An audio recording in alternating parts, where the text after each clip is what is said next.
통해서 우리 영혼에 비치는 밝은 빛을 보게 될 것입니다. 우리의 이 십자가의 길의 끝에 반드시 허락하신 그 영광의 빛을 바라보며 찬양합시다. 할렐루야. 내 영혼에 햇빛 비치니 주 영광 찬란해. 이 세상 어떤 빛보다 이 빛 더 빛나네. 주의 영광 빛날 그에게 비춰주시옵소서. 그 밝은 얼굴 배울 때 나의 영혼 기쁘다. 아멘. 내 영혼의 노래 있으니 내 영혼 노래 있으니 주 찬양합니다. 주 귀를 기울이시사 다 듣고 계시네.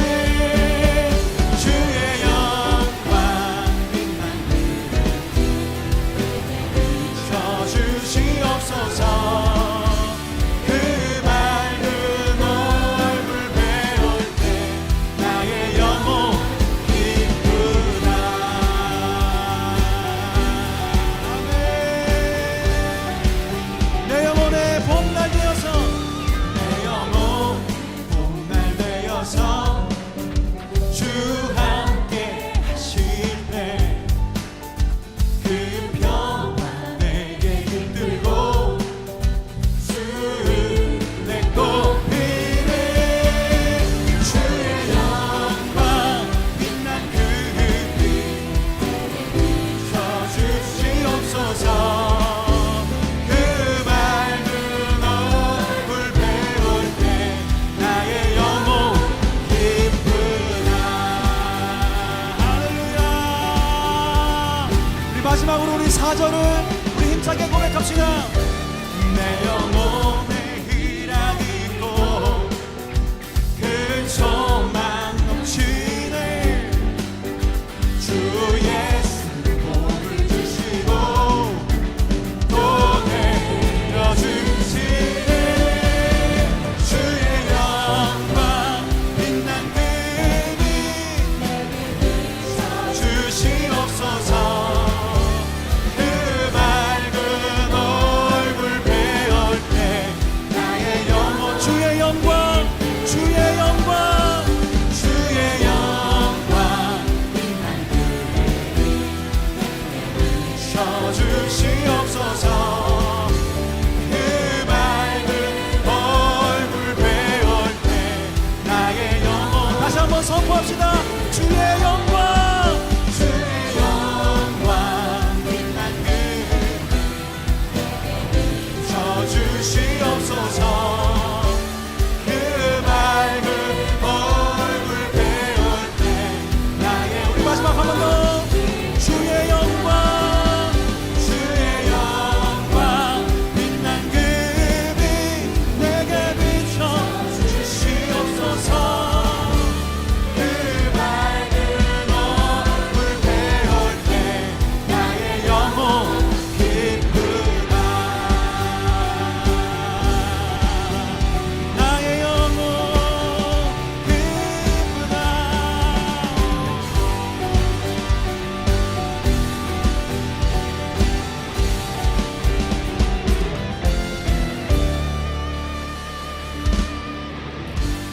할렐루야.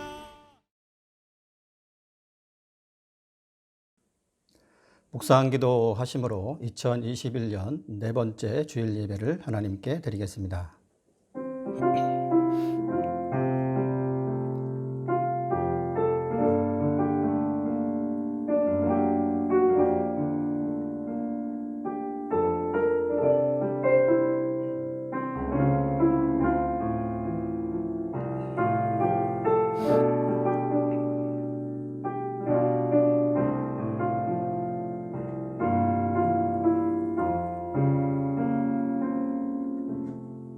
하나님 아버지 감사합니다.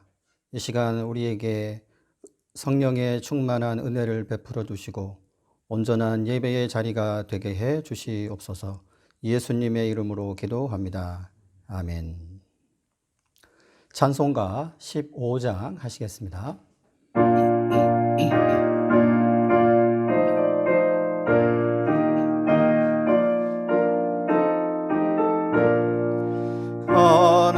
하나님의 크신 사랑 하늘에서 내리사 우리 맘에 항상 계셔 온전하게 하소서. 우리 주는 자비하사 사랑 무한하시니 두려워서 떠는 자를 구원하여 주소서. 걱정 근심 많은 자를 성령 감화하시며 복과 은혜 사랑받아 평안하게 하소서. 처음과 끝이 되신 주님 항상 인도하셔서 마귀 유혹받는 것을 속히 끊게 하소서. 전능하신 아버지여 주의 능력 주시고 우리 맘에 임하셔서 떠나가지 마소서. 주께 영광 항상 돌려 천사처럼 섬기며 주의 사랑 영영토록 찬송하게 하소서. 우리들이 거듭나서 흠이 없게 하시고 주의 크신 구원받아 온전하게 하소서. 영광에서 영광으로 천국까지 이르러 크신 사랑 감격하여 경배하게 하소서. 아멘. 이 시간 다 함께 하나님 앞에 회개하는 시간을 갖도록 하겠습니다. 예수님께서 자신만이 길과 진리요 생명이라고 말씀하셨습니다. 혹시 우리가 어려움을 만났을 때 다른 곳에 의지하고 도움을 구하고 있지는 않은지 이 시간 회개하고 모든 것을 다스리시는 하나님만 바라보게 해달라고 기도하도록 하겠습니다. 기도하시겠습니다. 하나님 아버지 감사합니다. 우리를 예수님을 통해서 구원해 주시고 성령님의 인도하심을 늘 허락해 주시는데도 우리가 여러 어려움을 만날 때마다 길과 진리요 생명 되신 예수님만을 의지하고 바라보는 것이 아니라 다른 것들을, 다른 사람들을 우리가 혹시 바라보고 있지는 않은지 이 시간 회개하오니 우리의 죄를 용서하여 주시옵소서. 세상은 갈수록 악하여지고 악이 득세하는 것 때문에 우리가 때로는 희망을 잃어버릴 때가 있습니다. 그러나 위기 속에서도 희망을 주시는 여호와 하나님을 우리가 바라보니 이기게 하시고 승리하게 하시고 하나님께서 함께 하시는 놀라운 것들을 체험할 수 있도록 주여 인도해 주시옵소서. 이 시간 말씀을 통하여서 우리의 영과 육이 회복되게 하시고 우리의 죄가 용서받게 하시고 온전히 하나님만을 바라보고 모든 것을 다스리시는 주님을 체험하며 주님의 인도하심을 앙망할 수 있도록 경험할 수 있도록 주여 우리를 붙들어 주시옵소서. 모든 것에 감사하옵고 예수님의 이름으로 기도합니다. 아멘. 사도행전 5장 31절에 이스라엘에게 회개함과 죄 사함을 주시려고 그를 오른손으로 높이사 임금과 구주를 삼으셨다고 말씀하셨습니다. 회개한 우리에게 죄사함과 인도함의 은혜가 넘칠 것을 믿습니다. 아멘. 다 함께 사도신경 하심으로 우리의 믿음을 고백하겠습니다. 나는 전능하신 아버지 하나님 천지의 창조주를 믿습니다. 나는 그의 유일하신 아들 우리 주 예수 그리스도를 믿습니다. 그는 성령으로 잉태되어 동정녀 마리아에게서 나시고 본디오 빌라도에게 고난을 받아 십자가에 못 박혀 죽으시고 장사된 지 사흘 만에 죽은 자 가운데서 다시 살아나셨으며 하늘에 오르시어 전능하신 아버지 하나님 우편에 앉아 계시다가 거기로부터 살아있는 자와 죽은 자를 심판하러 오십니다. 나는 성령을 믿으며 거룩한 공교회와 성도의 교제와 죄를 용서받는 것과 몸의 부활과 영생을 믿습니다. 아멘. 이기영 집사님 기도하시겠습니다. 전능하신 사랑의 하나님, 저희들에게 은혜를 주시어 올 한 해에도 새로움으로 거듭나게 해주시는 하나님께 감사드립니다. 이 시간 주님 앞에 예배로 나아갈 저희들 안에 하나님의 사랑으로 충만하게 하사 주님이 바라시는 대로 사랑할 줄 알고 용서할 줄 아는 사람이 될 수 있도록 저희들을 인도하여 주시옵소서.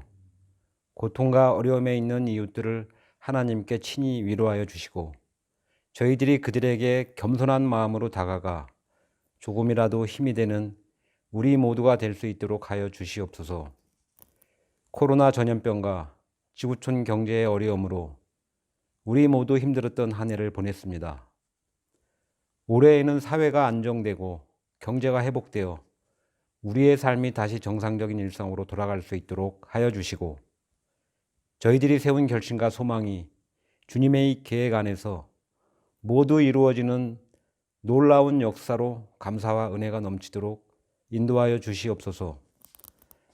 또한 저희들의 심령을 변화시켜 주셔서 더 이상 같은 돌뿌리에 또다시 넘어지는 어리석은 삶이 아닌 주님의 말씀에 순종하여 진정한 크리스찬의 삶을 살아가는 저희가 될 수 있도록 도와주시옵소서.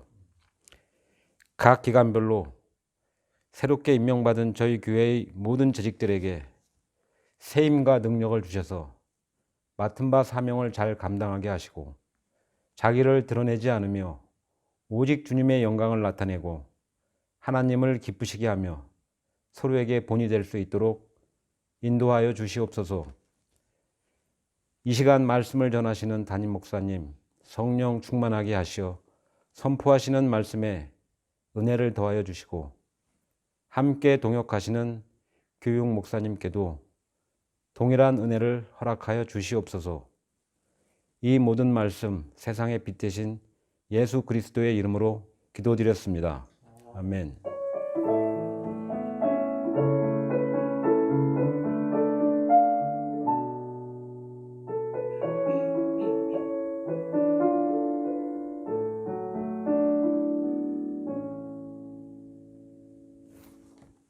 찬송가 435장 하시겠습니다.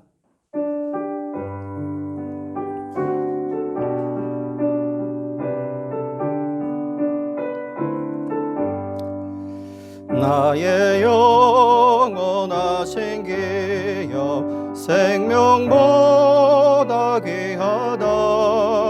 나의 갈 길 다가도록 나와 동행하소서.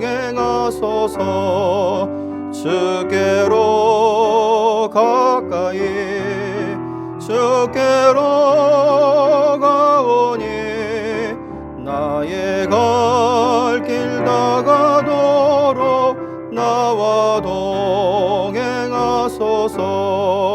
세상 복이 아니람과 모든 명예 버리고 험한 길을 가는 동안 나와 동행하소서. 주께로 가까이 주께로 가오니 나의 갈 길 다가도록 나와 동행하소서.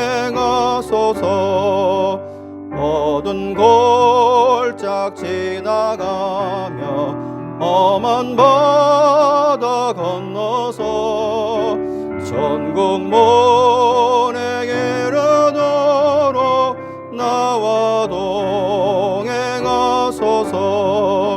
주께로 가까이 주께로 가오니 나의 갈 길 나가도록 나와 동행하소서.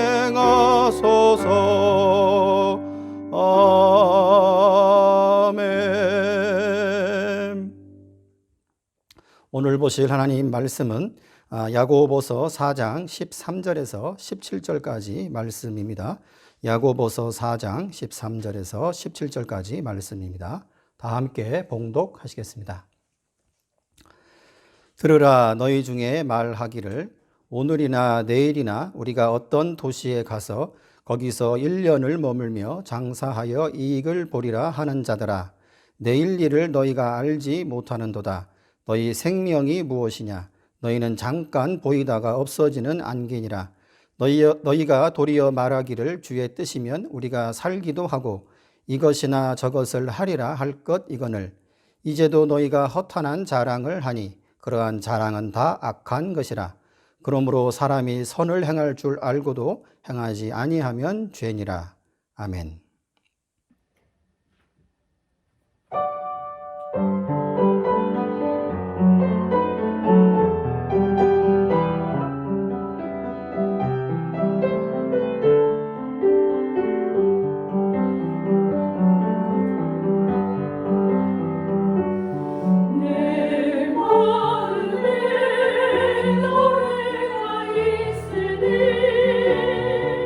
세상이 너를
하나님이 우리 인생을 다스리십니다라는 제목으로 목사님 말씀 전하시겠습니다.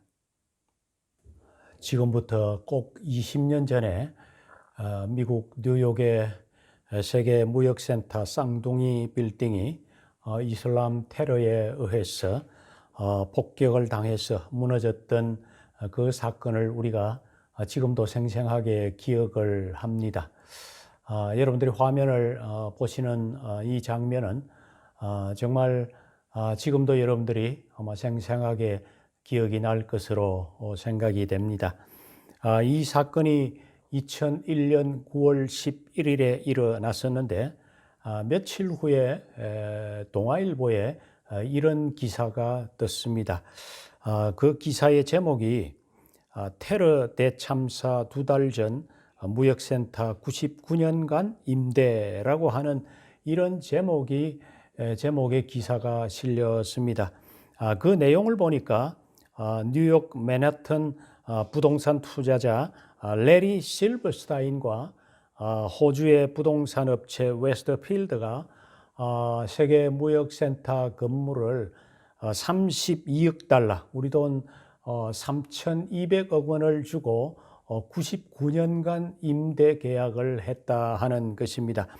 그런데 계약을 한 이후에 바로 2달 후에 그 빌딩이 폭격을 당하고 말았다 하는 그런 기사였습니다. 이 기사를 읽으면서 느끼는 것은 정말 인간이라고 하는 존재가 참 내일 무슨 일이 일어날지 알지 못하는 그런 존재라고 하는 것을 새삼스럽게 느끼게 되어지는 순간이었습니다. 사실 우리가 내일 일을 모르는 것이 아니라 사실 5분 후에 일어날 일도 우리가 알지 못하는 것이 우리들의 현실이지요. 결혼식을 마치고 모든 사람의 축복 속에서 신혼여행을 가던 신혼부부가 비행기의 추락으로 이렇게 목숨을 잃는다는 그런 어떤 기사들을 우리는 때때로 접하게 되어집니다. 저녁 잘 먹고 쉬다가 기분 좋게 잠자리에 들었는데 그 다음 날 다시 일어나지 못하는 이런 소식을 때로 듣기도 합니다. 그래서 오늘 말씀 14절에서 뭐라고 합니까? 너희는 잠깐 보이다가 없어지는 안개니라, 이렇게 이야기를 하고 있습니다. 안개는 아침에 잠깐 나타났다가 햇빛이 나면은 금방 사라지는 것이지요. 인생이란 것이 사실 긴 것 같지만은 이렇게 안개같이 잠깐 있다가 사라지는 것과 같아 하는 그런 말입니다. 그래서 모세가 시편 80편에서 이렇게 말했지요. 인생의 연수가 70이요 강건하면 80이라 그랬습니다. 요즘은 100세 시대라고 하는 그런 얘기가 있습니다만은 사실 100세를 넘게 사는 사람들은 사실은 별로 퍽 드물죠. 대부분 80을 넘으면은 참 육체적으로 강건하지 못한 삶을 살아가는 사람이 대부분입니다. 어떤 사람이 인간의 수명을 80살이라고 가정을 하고 하루에 24시간에 그 나이를 이렇게 대비를 해서 기록을 해놓은 것을 읽은 적이 있습니다. 10살이 새벽 3시이고요. 20살이 아침 6시라 하는 것입니다. 이때는 미래를 위해서 자신을 열심히 준비해야 되는 그런 때이지요. 30살이 되면은 오전 9시입니다. 이제 정말 맑은 정신으로 일을 하기를 시작을 해야 되는 그런 때라고 볼 수가 있습니다. 40살이 되면은 정오 12시입니다. 하루 중에서 사실 가장 중요한 그런 시간이기도 하죠. 50살이 되면은 오후 3시가 됩니다. 집중을 해서 일을 열심히 또 해야 될 시간이고 60살이 되면은 오후 6시가 된다는 것입니다. 일과를 이제 마무리하고 퇴근할 때가 되었다고 하는 시간입니다. 70살이 되면은 저녁 9시인데 이제 저녁을 먹고는 가족들과 함께 시간을 함께 보내는 쉬는 시간입니다. 80살이 되면은 밤 12시가 됩니다. 인생의 하루를 이제 마감해야 되는 그런 때라, 이렇게 이제 비유적으로 설명을 해놓은 글을 읽으면서 참 인생이라고 하는 것이 이렇게 80이라고 하는 그런 세월을 우리가 살지만은 사실은 이것이 이 하루의 시간에 비유를 하니까 이렇게 짧게 느껴지는구나 하는 이런 생각을 하게 되어졌습니다. 이런 인생에 걸어가는 걸음에 사람들은 여러 가지 모습으로 인생을 걸어가는 그런 사람들이 있습니다. 어떤 사람은 공부가 인생의 전부인 것처럼 공부만 열심히 하다가 인생을 참 마치는 그런 사람도 때로 있습니다. 공부하는 것 좋은 일이고 또 공부하는 것 정말 필요한 일이지만은 공부를 했으면 그 공부한 것이 인류 문화와 학문의 이 발전에 이바지하는 그런 어떤 기여하는 역할을 해야 되는 것이 마땅한 일이죠. 어떤 사람은 돈을 버는 것이 자기 인생의 모든 것이라도 되는 양 그렇게 평생 돈 버는 일에만 온 마음을 쏟으면서 그렇게 살아가는 사람들이 있죠. 돈을 벌었으면 그 돈으로 우리가 사는 이 세상을 좀 더 풍요롭고 행복하게 만들어가는 그런 일에 무언가 조금이라도 기여하는 그런 부분들이 우리에게는 필요한 것입니다. 어떤 사람은 쾌락을 추구하고 어떤 사람은 인기를 추구하고 권력을 추구하고 명예를 추구하는 그런 사람들이 있습니다. 다 좋습니다. 때로 인생 가운데 즐거움도 필요하고 힘도 필요하고 인기도 필요하고 합니다. 그러나 그것이 우리 사회를 더 발전시키고 또 우리 사회를 더 풍요롭게 만드는 그런 것이 되어야 한다 하는 것입니다. 오늘 말씀 야고보서는 1장 1절에 보면은 흩어져 있는 12지파, 바로 유대인들을 의미하지요. 12지파에게 보내는 편지다, 이렇게 쓰고 있습니다. 지금도 유대인 하면은 뛰어난 상술이 유명하죠. 세계 경제가 유대인들의 손에 의해서 움직이고 있다 하는 그런 얘기를 우리는 많이 듣습니다. 아마도 그런 모습은 옛날에도 아마 마찬가지였던 것 같습니다. 그래서 그들은 어디에 가서 어떤 장사를 해서 이익을 남길까, 이것이 그들의 생각을 온통 사로잡고 있었던 그런 생각이었던 것 같습니다. 오늘 말씀 13절에 보니까 어떤 사람이 어떤 도시에 가서 거기서 1년을 머물면서 장사를 해서 얼마의 이익을 남길까, 이런 생각을 세웠다고 합니다. 여러분들, 우리가 연초가 되어지면은 올해는 또 어떻게 해서 무슨 계획을 세워서 올해의 매출을 좀 더 높일까, 이런 계획을 세우지요. 사업을 하는 사람이라면 그런 계획을 세우는 것은 당연한 일이고 해야 할 일입니다. 그러나 우리가 분명히 기억해야 될 것은 그 결과에 대해서는 모른다고 하는 것입니다. 그래서 오늘 말씀 14절에서 뭐라고 합니까? 내일 일을 너희가 알지 못하는도다. 우리가 계획은 세우지만은 사실 그 결과에 대해서는 사실은 알 수 없다 하는 거죠. 그렇습니다. 인생이란 것이 자기 계획대로 되는 것이 아니죠. 1년 계획한 것이 2년이 될지 3년이 될지 아니면 영영 돌아오지 못하게 될지 아무도 모르는 거죠. 잠언서 16장 9절에서도 분명히 말씀하셨지요. 사람이 마음으로 자기의 길을 계획할지라도 그의 걸음을 인도하시는 이는 여호와 이시니라 그랬습니다. 여러분들, 사람이 아무리 마음으로 계획을 세워도 결국 인생의 모든 것을 다스리시고 모든 시간과 계획을 이루시는 분은 하나님이시다 하는 그 얘기를 지금 하고 있는 것입니다. 우리가 이익을 볼 것인지 손해를 볼 것인지 흥할 것인지 망할 것인지 사람은 모른다는 것입니다. 하나님만이 그것을 아신다고 하는 것입니다. 모든 인생들에게 가장 확실한 것은 그들의 미래를 알 수가 없다고 하는 것입니다. 사업 계획을 세우지 말라는 얘기가 아니죠. 앞으로의 너의 인생의 계획을 더 이상 세우지 말라는 얘기가 아니죠. 계획을 세우고 그 계획을 이루어 가기 위해서 애쓰고 노력을 하지만은 분명히 기억해야 될 것은 내일 일은 하나님만 아신다고 하는 이 사실을 우리는 기억해야만 되는 것입니다. 누가복음 12장에 보면은 우리가 너무도 잘 아는 이야기가 나옵니다.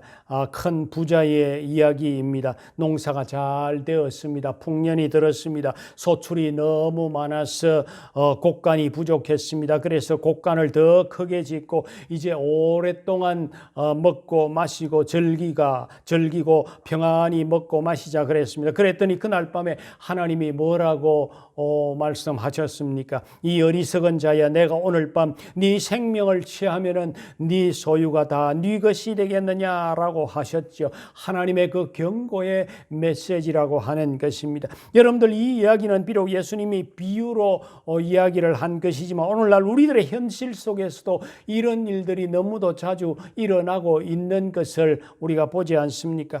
많이 모아놓고 이제 노년을 즐기며 평안히 살자, 천년만년 살 것 같지만은 건강하던 사람이 하루아침에 이렇게 싸늘하게 참 죽음으로 맞이하는 그런 소식들을 우리는 듣습니다. 그러니까 우리의 생명이 하나님에게 달려 있다고 하는 이 사실을 우리는 다시 한 번 더 기억해야만 된다는 것입니다.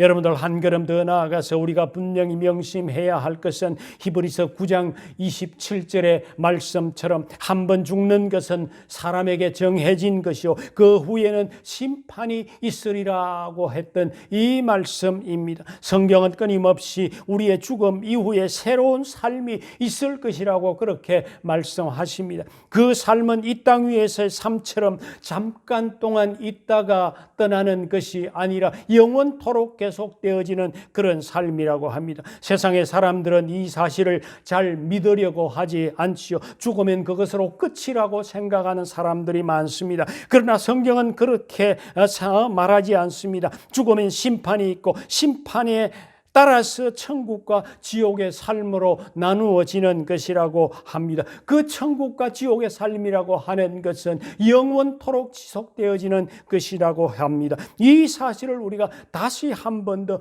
분명히 기억하고 믿을 수 있게 되었으면 좋겠습니다.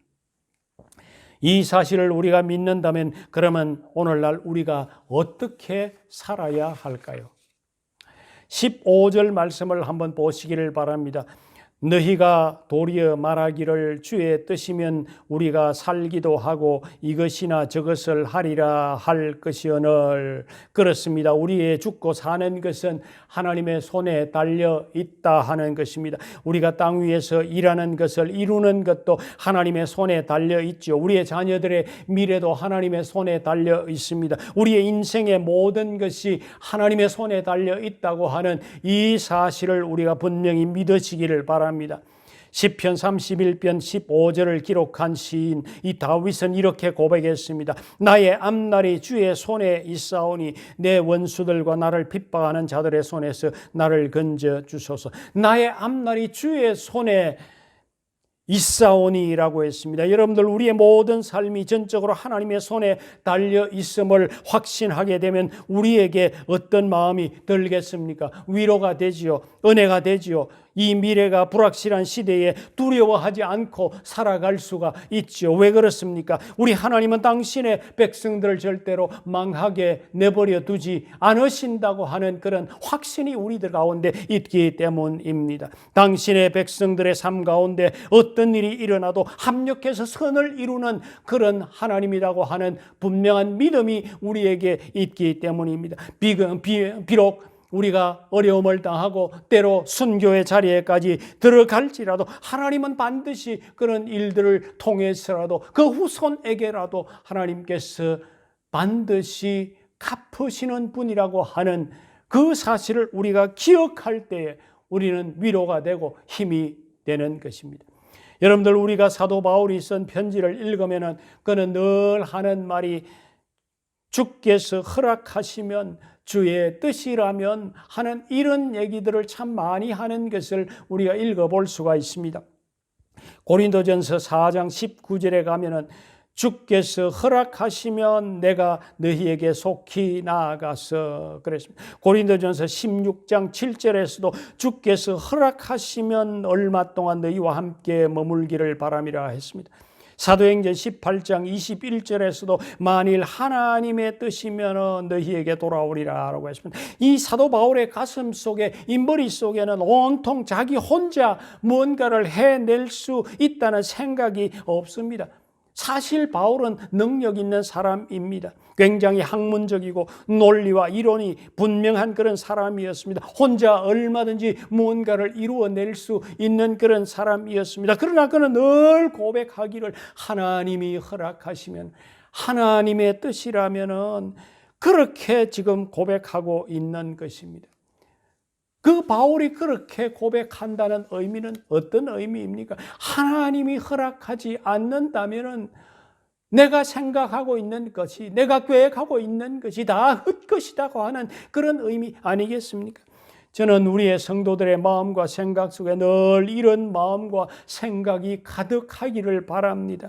내 능력으로 해낼 수 있는 사소한 일이라도 하나님이 허락하셔야 되는 일이라고, 그런 생각을 가져야 된다고 하는 거죠. 이게 무슨 의미입니까? 우리의 생각 속에 하나님을 의지하고 하나님을 향한 절대 의존감, 이것이 성도의 자세라는 것입니다. 말만 그렇게 하는 것은 사실 위선이지요. 말만 하고 실제로 그렇게 살아가지 않는 것은 위선이지요. 하나님은 우리의 생각과 마음을 감찰하시는 분이시기 때문에 말만 하는지 다 알고 계실 것입니다. 그런데 더 나쁜 것이 있죠. 그것은 말조차 하지 않는 것입니다. 말조차 하나님의 뜻, 하나님의 허락, 이런 말조차 하지 않는 것은 하나님의 존재 자체를 거부하는 그런 의미라고 하는 것입니다. 여러분도 오늘 말씀을 보시기를 바랍니다. 16절을 보세요. 이제도 너희가 허탄한 자랑을 하니 그러한 자랑은 다 악한 것이라 했습니다. 무슨 의미입니까? 이제는 사람들이 하나님의 뜻, 하나님이 허락, 이런 말조차도 하지 않는다고 하는 것을 이야기하고 있습니다. 뭘 하고 있습니까? 자랑하고 있다는 것이요.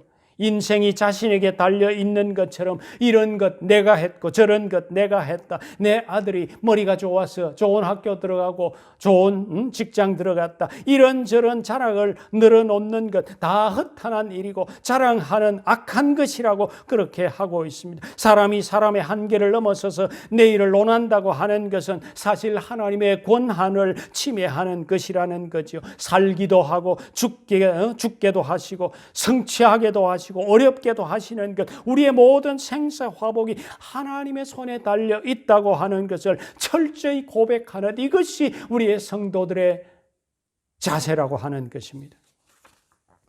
말씀을 맺겠습니다. 여러분들 다니엘서에 보면은 느부갓네살 왕이 나옵니다. 어느 날 꿈을 꾸었습니다. 아주 큰 나무가 있습니다. 그 나무가 하늘에 닿을 정도로 큰 나무였습니다. 그래서 새들이 와서 그 나무에 깃들고 들짐승이 왔습니다. 먹이를 얻고 뛰어놀았습니다. 그런데 한 순찰자가 하늘에서 내려와서 그 나무를 베어버리고 새와 짐승들을 다 내어 쫓아 버렸다 하는 그런 꿈 이야기가 나옵니다. 그리고 나서는 나무 뿌리는 세 줄로 매고 그리고 나무는 들판에 던져버렸다는 것입니다. 느부갓네살 왕은 이 꿈을 꾸고 나서 도무지 이 꿈이 무슨 의미인지 몰라서 고민을 했습니다. 그래서 다니엘을 불렀습니다. 꿈을 꾸었는데 이 꿈이 도대체 무슨 의미인지 모르겠다고 해석을 부탁을 했습니다. 그래서 다니엘이 꿈을 해석을 해줍니다. 이 나무는 느부갓네살 왕을 의미합니다.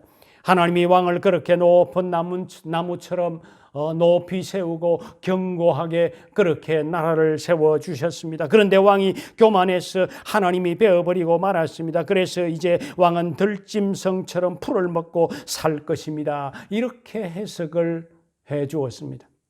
그러면서 한마디 덧붙입니다. 다니엘서 4장 26절에서 하나님이 다스리시는 줄을 깨달은 후에야 왕의 나라가 견고해지리다. 이렇게 꿈을 해석을 하면서 마무리를 합니다.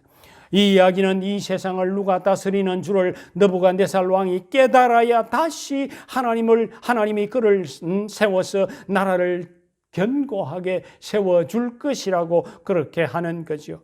이 꿈 해석 그대로 그 이후에 느부갓네살 왕이 어떻게 되었습니까? 소처럼 들에서 풀을 뜯어먹는 그런 일을 겪게 되어집니다.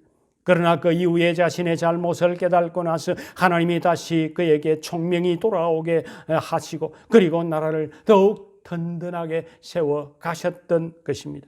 저는 이 말씀을 보면서 우리가 이 세상을 살면서 하는 모든 인생의 상황 속에서 내가 잘해서 이 자리에 앉아있고 내가 열심히 해서 여기까지 왔고 무언가를 이루었다고 자만하지 않고 교만하지 말아야 된다는 것입니다. 이 사실을 우리가 명심했으면 좋겠습니다. 마지막 17절에서 뭐라고 합니까? 그러므로 사람이 선을 행할 줄을 알고도 행하지 아니하면 죄니라라고 했습니다. 무슨 말입니까? 이 말은 앞구절과 상관없이 읽어도 일반적인 상황에서도 적용해서 선을 행하지 않으면 죄다 이렇게 이해할 수도 있는 구절입니다. 그러나 이 17절 구절은 이 본문의 맥락에서 앞구절과 연결해서 이해하면 그 의미는 이렇습니다. 우리가 하나님의 존재를 알고 하나님의 살아계심을 알고 믿으면서도 우리의 삶 속에서 하나님이 내 인생의 삶과 역사를 다스린다는 사실을 인정도 하지 않고 그렇게 고백도 하지 않고 스스로 내가 다 할 수 있다고 생각하고 그렇게 내가 다 이루었다고 자랑하고 행동하는 그 모든 것이 죄라고 하는 것을 말하고 있는 것입니다. 죄라고 선언하는 것은 무슨 의미입니까? 그냥 두고 보지 않겠다고 하는 그런 경고의 메시지 아니겠습니까? 하나님을 인정하고 하나님이 이루어 주신 것을 겸손하게 인정하고 이제는 정말 하나님이 이루어지시도록 겸손하게 기도하고 애쓰고 노력해가면 언젠가 하나님의 때가 되어졌을 때 하나님의 은혜를 베풀어 주시고 하나님이 우리의 삶을 새롭게 인도해 가실 줄로 믿습니다. 이 믿음으로 살아가는 성도들이 다 되시기를 바랍니다. 2021년이 이제 우리 앞에 다가왔습니다.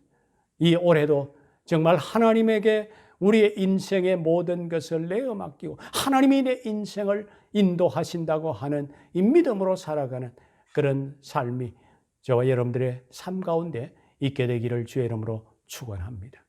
기도하겠습니다. 하나님 아버지, 오늘도 변함없이 우리에게 말씀해 주셔서 진심으로 감사를 드립니다. 무엇보다도 우리의 인생의 여정이 천년만년 살아갈 것 같이 보이지만 분명히 하나님이 주신 한계가 있음을 다시 한 번 더 되새겨 주심을 감사드립니다.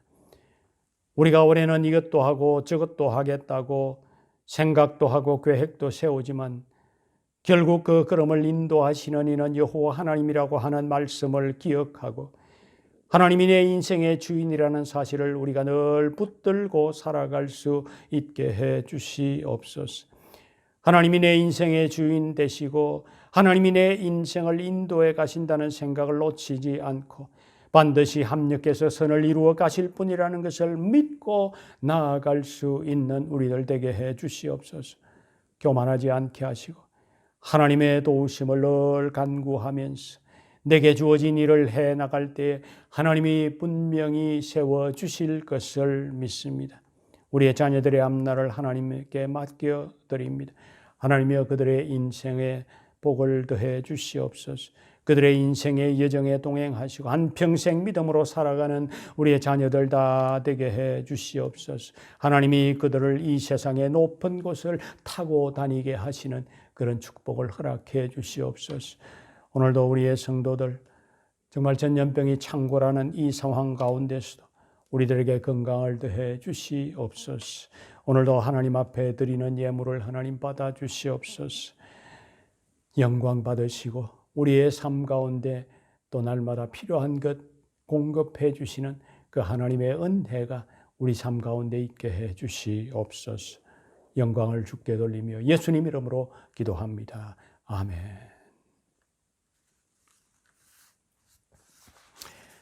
우리 찬송하겠습니다. 549장 하겠습니다.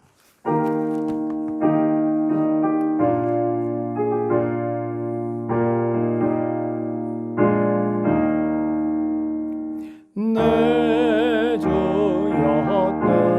뜻대로 행하시옵소서.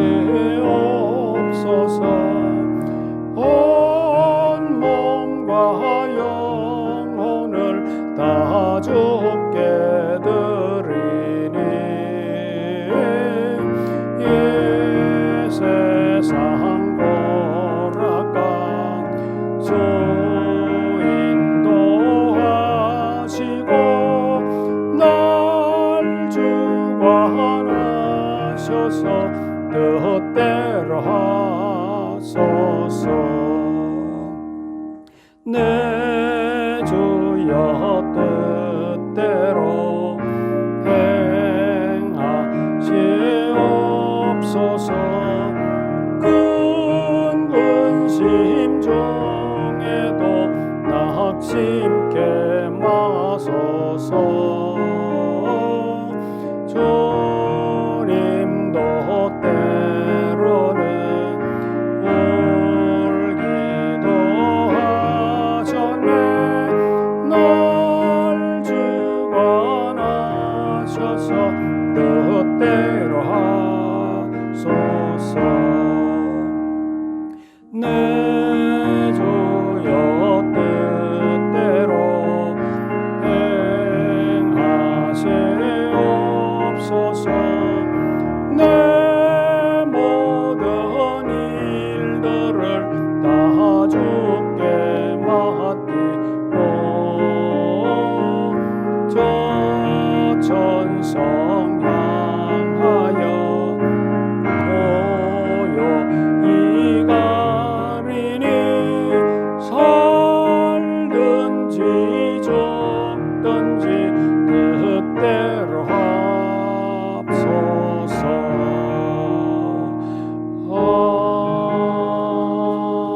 아멘. 일요일에 기도하고 마치도록 하겠습니다. 2021년 새해를 맞아 위기 속에서도 희망은 있습니다라는 올해의 표어처럼 위기 속에서도 희망이 있음을 분명히 확신하며 나아가므로 위기를 기회로 극복해가는 가정과 교회가 되게 하소서. 올해에는 위기가 물러가고 막힌 것이 풀어지고 예배가 회복되어 우리의 교회와 가정이 은혜로 가득 채워져 새롭게 부흥의 불길이 타오르는 승리의 역사가 있게 해 주시옵소서. 지구촌을 뒤덮은 전염병으로 온 세상이 공포와 불안에 쌓여 있을 때 두려워하지 않고 새해를 행하시는 보이지 않는 하나님을 바라보는 믿음으로 힘차게 새해를 시작하게 하옵소서. 아멘. 기도하겠습니다. 우리를 구원하신 예수 그리스도의 은혜와 하나님 아버지의 사랑과 성령의 교통하심이 오늘도 함께 예배 자리에 나와서 온 마음과 정성을 모아 예배드린 우리 모든 성도들과 그 가정과 삶의 기업과 그 자녀들 후손들 위해 지금부터 영원토록 함께 계실지어다. 아멘.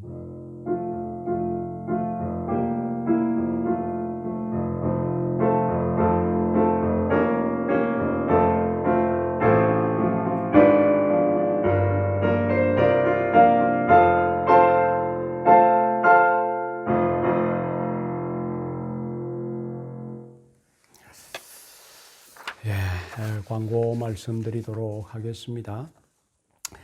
특별한 광고는 없습니다. 오늘부터 중고등부 예배를 이제 실시간으로 드립니다. 우리 부모님들이 우리 중고등부 학생들 예배 드리는 것을 잘 챙겨 주시기를 바랍니다. 바이러스에 감염되지 않도록 우리의 자신들을 잘 지켜서 건강을 잘 유지해 가시면 좋겠습니다. 늘 여러분들의 건강과 또 삶을 위해서 기도하겠습니다. 예, 여러분들 오늘도 여러분들의 삶 가운데 은혜와 평강이 넘치는 그런 삶과 가정이 되기를 바랍니다. 안녕히 계십시오. 예배를 마쳤습니다.